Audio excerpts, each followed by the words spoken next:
Hello बच्चों, welcome to Patidar जी। कैसे हैं आप? सब बढ़िया? ओके, मैं RS. Patidar class 12 chemistry chapter series start कर चुका हूं, जिसमें मैंने चैप्टर 1 सॉल्यूशन के कुछ टॉपिक्स क्लियर करवा दिए हैं, जिसमें मैंने 3 कोलिगेटिव प्रॉपर्टीज पहले ही क्लियर करवा दी हैं। आज मैं last colligative properties osmotic pressure पर डिस्कशन करूंगा। ठीक है, अगर वो सारे पुराने वीडियोस जो मैंने अपलोड करे वो आप नहीं देखे हैं तो आप प्लेलिस्ट में या डिस्क्रिप्शन बॉक्स में जाकर देख सकते हैं। ठीक है, ओके, स्टार्ट करते हैं। क्या होता है ऑस्मोटिक प्रेशर? ठीक है, तो ऑस्मोटिक प्रेशर को समझने से पहले हमको ऑस्मोसिस को समझना पड़ेगा। ये बात ध्यान दें, ऑस्मोसिस क्या होता है। ठीक है, बहुत सारे बच्चों को कंफ्यूजन होता है कि लोअर कंसंट्रेशन हायर कंसंट्रेशन क्या मामला चल रहा है, कुछ समझ नहीं आता है, ऐसी प्रॉब्लम आती है बच्चों को। ठीक है, तो हम ऑस्मोसिस डिस्कशन करेंगे, लेकिन ऑस्मोसिस की डिस्कशन करने से पहले हम थोड़ा डिफ्यूजन को समझ लेते हैं कि डिफ्यूजन क्या होता है। ठीक है, डिफ्यूजन क्या होता है वो समझ लेते हैं।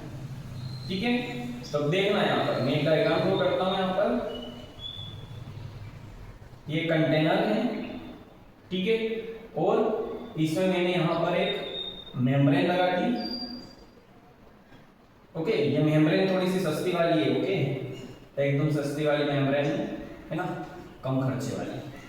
ओके, तो नॉर्मल मेम्ब्रेन है, ये नॉर्मल मेम्ब्रेन है जिसके अंदर बड़े बड़े होल्स हो सकते हैं।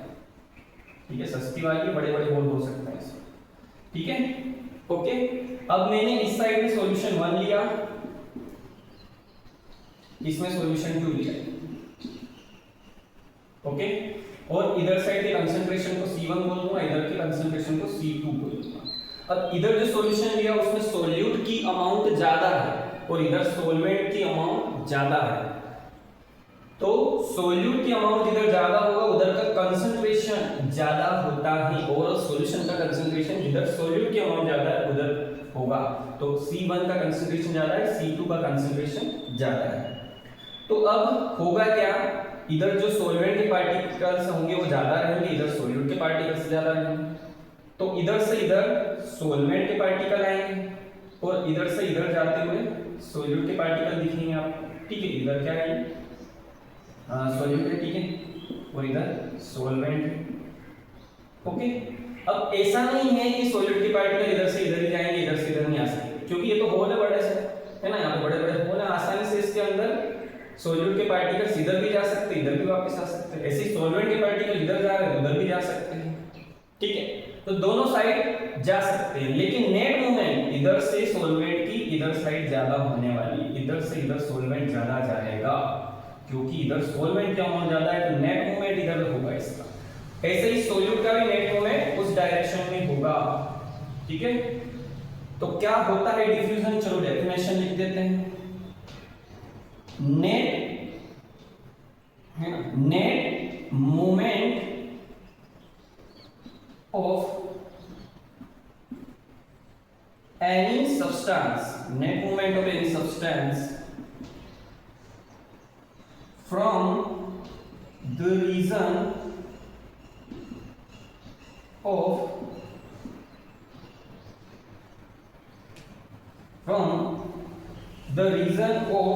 their higher concentration to lower concentration is called diffusion। ठीक है, डिफ्यूजन। ठीक है, ये क्या है, डिफ्यूजन।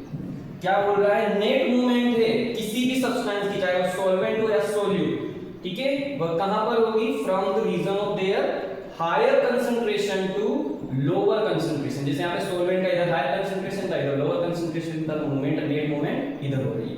नेट मूवमेंट का बेटा ध्यान देना, बहुत इंपॉर्टेंट चीज है, बाकी मूवमेंट तो दोनों साइड होती है इसकी, ठीक है, सोल्यूट की भी सॉल्वेंट की भी, लेकिन नेट मूवमेंट सॉल्वेंट की कहां से कहां होगी, higher concentration to lower concentration, और इधर सोल्यूट की भी हायर कंसंट्रेशन से लोअर कंसंट्रेशन की ओर नेट मूवमेंट होगी। आई होप आपको डिफ्यूजन समझ में आ गया होगा। चलो ऑस्मोसिस समझते हैं, ऑस्मोसिस क्या होता है। ठीक है, देखना यहाँ पर ये कंटेनर, फिर से वही चीज सेम, लेकिन यहाँ पर थोड़ा जो मेम्ब्रेन है वो अच्छा वाला लगा दिए, महंगा वाला, ठीक है, जिसका नाम है सेमी परमिएबल मेम्ब्रेन। लिख देता हूँ यहाँ पे, ठीक है। कौन सी मेम्ब्रेन है ये? Semi permeable membrane, okay. SPM भी बोलते हैं, शॉर्टकट में NCERT में लिखा हुआ है कि SPM semi permeable membrane, okay. अब ये जो मेम्ब्रेन है अच्छी वाली, बहुत ही बारीक बारीक इसमें होल होंगे, और इतने बारीक होल होंगे, इतने बारीक होल होंगे कि इसमें सारे टाइप के पार्टिकल्स आर पार नहीं जा पाएंगे, ओके। इसमें केवल स्पेशल टाइप के पार्टिकल ही आर पार जाएंगे, ठीक है, ये बात ध्यान देना। इधर मैं ले लेता हूं सॉल्यूशन 1, इधर सॉल्यूशन 2, सेम कंसेप्ट है यहाँ पर जो अप्लाई किया था वही। इधर C1, इधर C2, इधर C1 जो है उसकी कंसंट्रेशन ज्यादा है, C2 की कम है, मतलब C1 ज्यादा है, यहाँ पर कंसंट्रेशन ज्यादा है, ठीक है। इधर सोल्यूट पार्टिकल ज्यादा रहेंगे, इधर सॉल्वेंट पार्टिकल ज्यादा रहेंगे, ठीक है। अब क्या है, ये स्पेशल टाइप के मॉलिक्यूल्स को ही आर पार जाने देता है, क्रॉस करने देता है। तो यहाँ पर एक चीज लिख देता हूं मैं सेमी परमिएबल मेम्ब्रेन के बारे में, ठीक है। पहले तो बनी काइस है वो देख लो आप, बनी काइस है, ये बनी होती है, एनिमल मेम्ब्रेन भी हो सकती है, इसके एग्जांपल में हम देख सकते हैं, एनिमल मेम्ब्रेन भी हो सकती है, एग्जांपल इसका, ठीक है। और क्या है, सेलोफेन है, सेलोफेन, ठीक है, सेल्यूलोज से बनती है, ओके। फिर अगर आर्टिफिशियल अगर बना के ला रहे हो तो वो हो सकती है आपकी कॉपर फेरोसाइनाइड की, ठीक है, कॉपर फेरोसाइनाइड, है ना, होता है ना, Cu2Fe Cn का होल 6, ये कॉम्प्लेक्स कंपाउंड है कॉपर फेरोसाइनाइड, ठीक है, ओके। तो इन सबसे ये बन सकती हैं सेमी परमिएबल मेम्ब्रेन के एग्जांपल। अब मैं यहाँ पे बात कर रहा हूं कि ये परमिट नहीं करेगी, या सेमी परमिएबल मेम्ब्रेन क्या है, परमिट नहीं करेगी सॉल्यूट के पार्टिकल्स को पार करने के लिए, do not permit movement of solute particles, ठीक है। सोल्यूट के पार्टिकल्स की मूवमेंट को ये परमिट नहीं करेगी, मतलब सोल्यूट के पार्टिकल्स जो इधर से उधर जाने चाहिए थे वो नहीं जा पाएंगे, क्योंकि ये मेम्ब्रेन परमिट ही नहीं करेगी। क्यों नहीं करेगी? क्योंकि सोल्यूट के मॉलिक्यूल बहुत बड़े बड़े होते हैं, उनको आर पार करवाना टफ है, मुश्किल है, ठीक है, बहुत मुश्किल है, आसानी से आर पार नहीं जा पाएंगे। तो इधर केवल और केवल सोलवेंट के पार्टिकल जो छोटे छोटे होते हैं उनका ही मूवमेंट पॉसिबल होगा, ये बात ध्यान दें, ओके, क्लियर है। चलो यहाँ पे मैं डेफिनेशन भी लिख देता हूँ, थोड़ा सा इसकी भी डेफिनेशन लिख देते हैं। क्या होगी, नेट मूवमेंट ऑफ, यहाँ पर भी नेट मूवमेंट ही होगा सोलवेंट का, दोनों साइड में मूव करता है, लेकिन नेट मूवमेंट इधर साइड इसका, ठीक है। Net movement of solvent molecule from lower concentration of solution to higher concentration of solution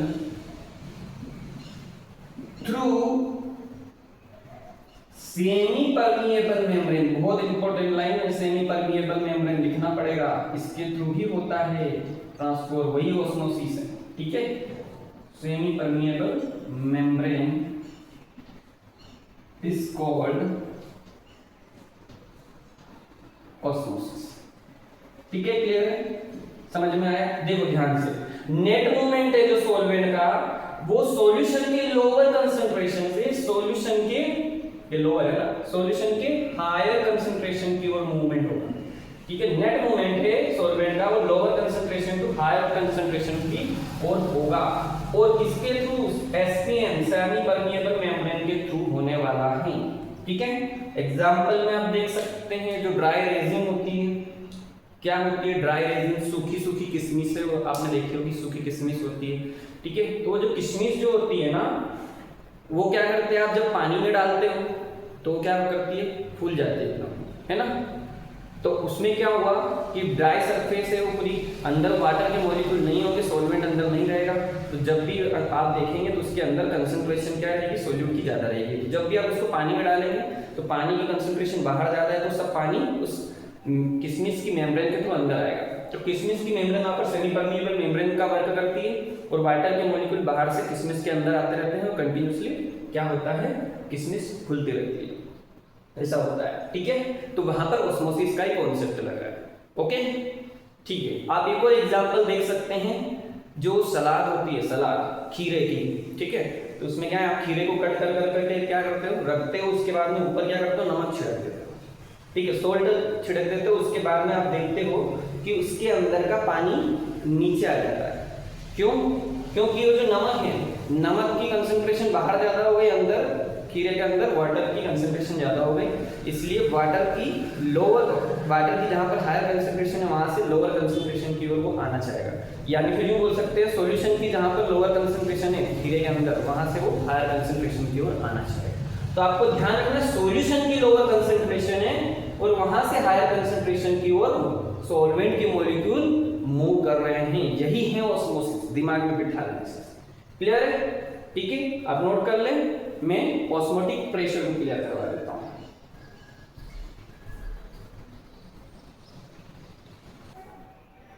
okay, अब ऑस्मोटिक प्रेशर को समझेंगे।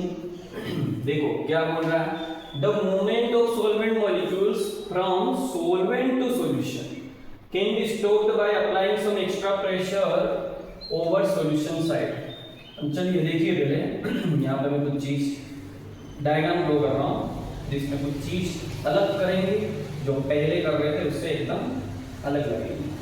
ठीक है, मैं यहाँ पे 2 कंटेनर लेता हूँ, उनको बीच में से ट्यूब से कनेक्ट कर देता हूँ। ठीक है, ये ट्यूब है, ये एक कंटेनर, ये दूसरा कंटेनर है, और यहाँ से इस साइड से मैं एक पिस्टन लगा देता हूँ।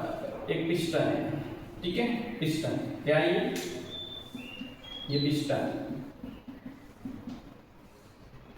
पिस्टन के थ्रू यहाँ से प्रेशर लगाएंगे।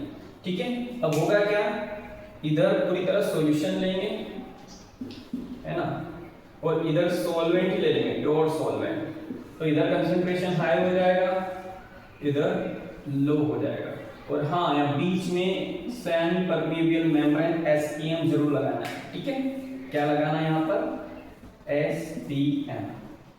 अब क्या होने वाला है, नॉर्मल ऑस्मोसिस में क्या होगा, इस सॉल्वेंट के मॉलिक्यूल इधर से इधर लोअर कंसंट्रेशन के सॉल्यूशन का इधर लोअर कंसंट्रेशन है, इधर से हायर कंसंट्रेशन की ओर आएंगे, बिल्कुल आएंगे, आना चाहेंगे वो बिल्कुल। ठीक है, लेकिन इधर से मैं पिस्टन से एक प्रेशर लगाऊं, ये ऑस्मोसिस है, बिल्कुल ऑस्मोसिस हो रही है यहाँ पे, लेकिन मैं अगर इधर से पिस्टन से एक प्रेशर लगाऊंगा सॉल्यूशन साइड से, ठीक है, तो उधर से क्या होने वाला है, ये जो ऑस्मोसिस प्रोसेस है वो स्टॉप हो जाएगी।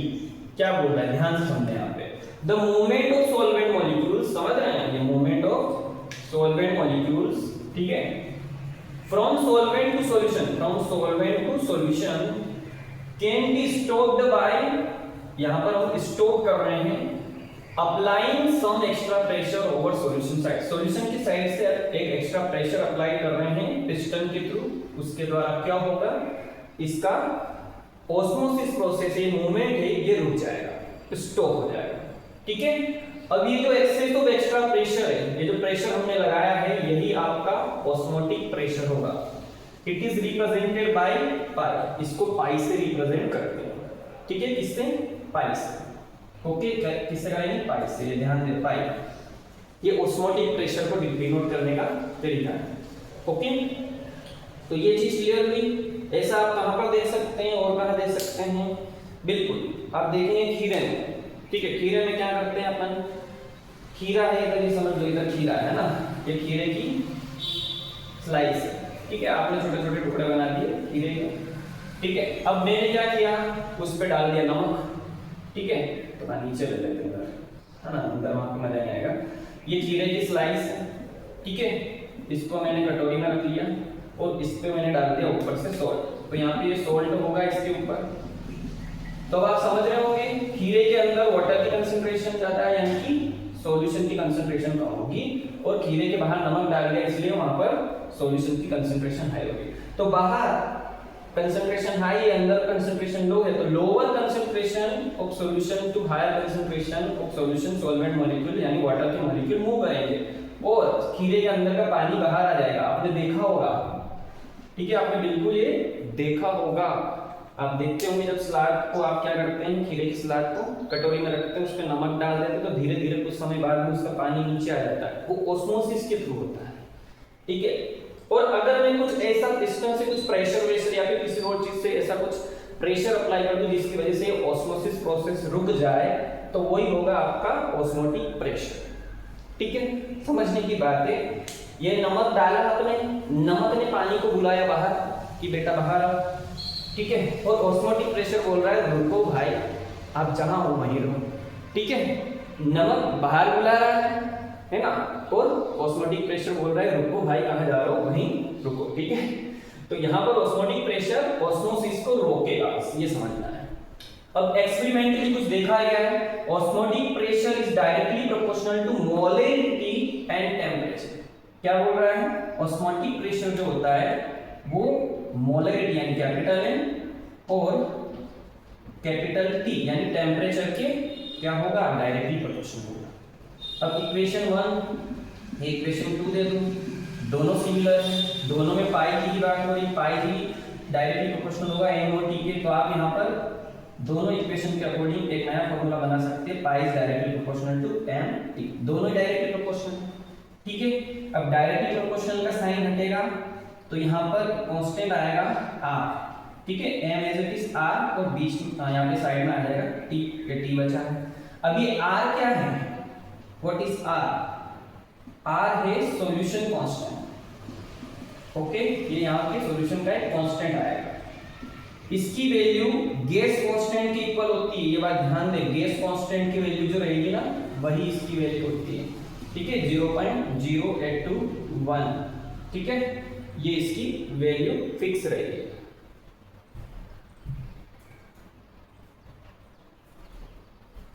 ठीक है, 0.0821 इसकी वैल्यू फिक्स रहेगी, ओके।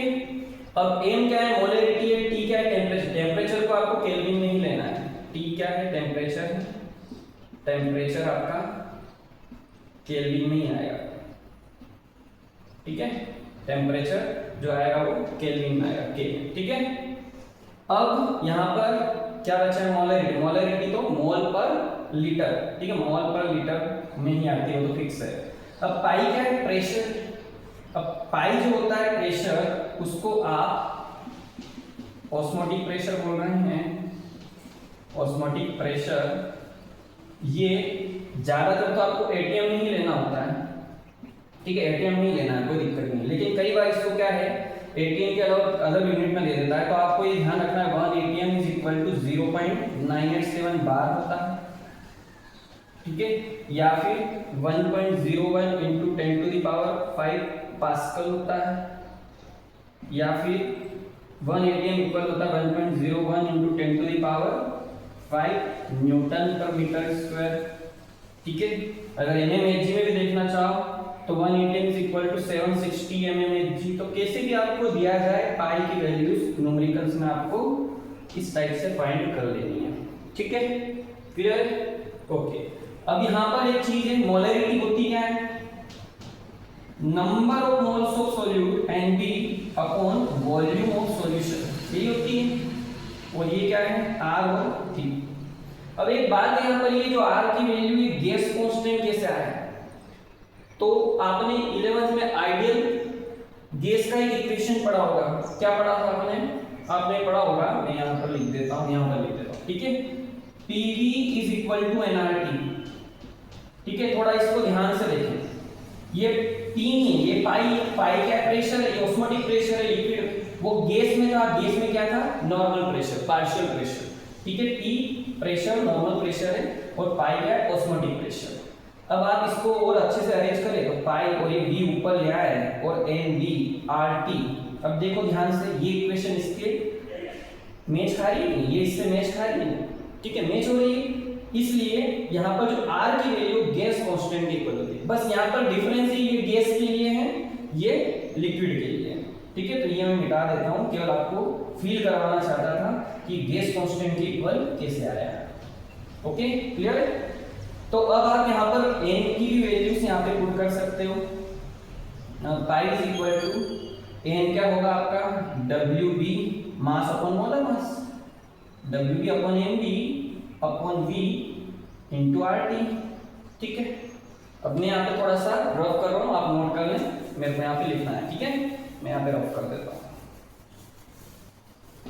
ठीक है, अब pi is equal to WB into RT है ना अपॉन MB और ये इंटू V हो जाएगा। ठीक है, ये आप पाई को यहाँ से फाइंड कर सकते हैं इस फॉर्मूले से। अगर आपको मोलर मास फाइंड करने को बोला है, बोलते हैं कई बार क्या है बोर्ड क्लासेस में क्वेश्चंस में ऐसा क्वेश्चन आ जाता है, डेरिवेशन आ जाता है जहाँ पर आपको मोलर मास फाइंड करना होता है, तो कुछ नहीं है, आप MB इधर कर दो, पाई इधर कर दो, तो ये मोलर मास ही हो जाएगा यहाँ से osmotic pressure WB into RT upon MB नहीं आएगा, पाई आएगा। ठीक है, पाई इंटू।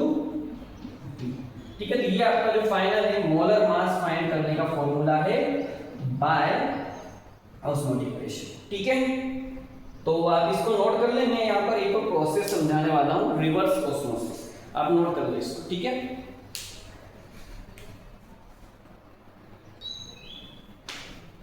ओके चलो रिवर्स ऑस्मोसिस समझ लेते हैं। देखिए रिवर्स ऑस्मोसिस मतलब है आरओ।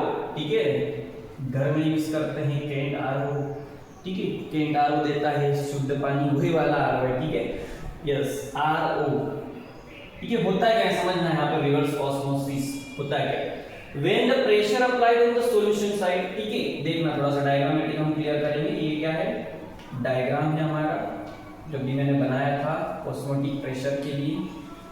ठीक है, वही यहाँ पर फिक्सर लगा रहा हूँ। ओके, तो यहाँ पर मैंने लगा दिया पिस्टन, यहाँ पे पहले सेमी परमेबल मेम्ब्रेन लगा दूं, ये हो गया यहाँ पर पिस्टन।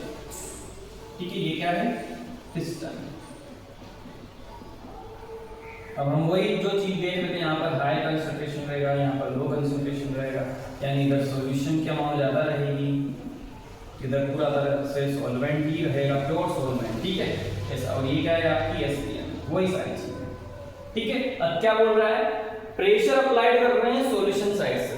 ठीक है, वो ऑस्मोटिक प्रेशर होता है हम जानते हैं, लेकिन ऑस्मोटिक प्रेशर कब तक रहेगा, जब वो इस प्रोसेस को रोके, ऑस्मोसिस को केवल रोकेगा, वही होगा ऑस्मोटिक प्रेशर। लेकिन उससे अगर ज्यादा हो जाए तो सॉल्यूशन साइड का जो प्रेशर लगा रहे हैं is more than the osmotic pressure, यानी कि जो आप प्रेशर लगा रहे हैं सॉल्यूशन साइड से वो प्रेशर पाई से ज्यादा हो जाए तो यस हो सकता है। तो पाई से ज्यादा हो जाए तो फिर सॉल्वेंट के मॉलिक्यूल्स क्या करेंगे, स्टार्ट करेंगे मूविंग किधर से, उल्टा बढ़ेंगे भैया, है ना। यहाँ से अब सॉल्यूशन से सॉल्वेंट के मॉलिक्यूल इधर जाएंगे, क्योंकि इधर प्रेशर इतना लगा दिया, बहुत ज्यादा प्रेशर लगा दिया, तो सॉल्वेंट के मॉलिक्यूल इधर से उधर जाएंगे।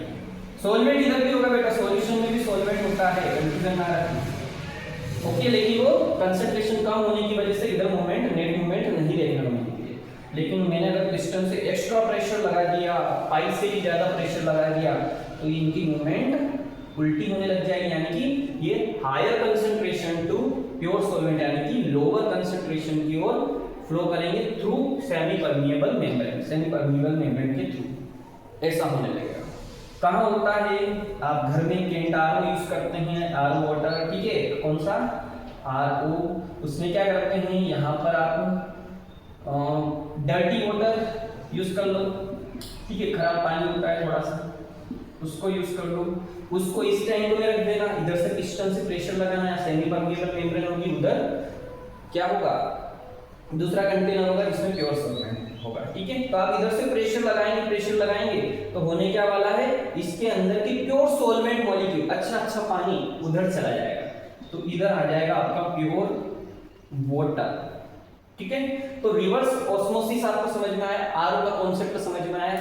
ठीक है, अगर ये वीडियो आपको अच्छा लगा है तो लाइक कीजिए और ज्यादा से ज्यादा अपने दोस्तों मित्रों के साथ में आप शेयर कीजिए और बेल आइकन को प्रेस करना ना भूलें, सब्सक्राइब करके बेल आइकन को प्रेस करना ना भूलें।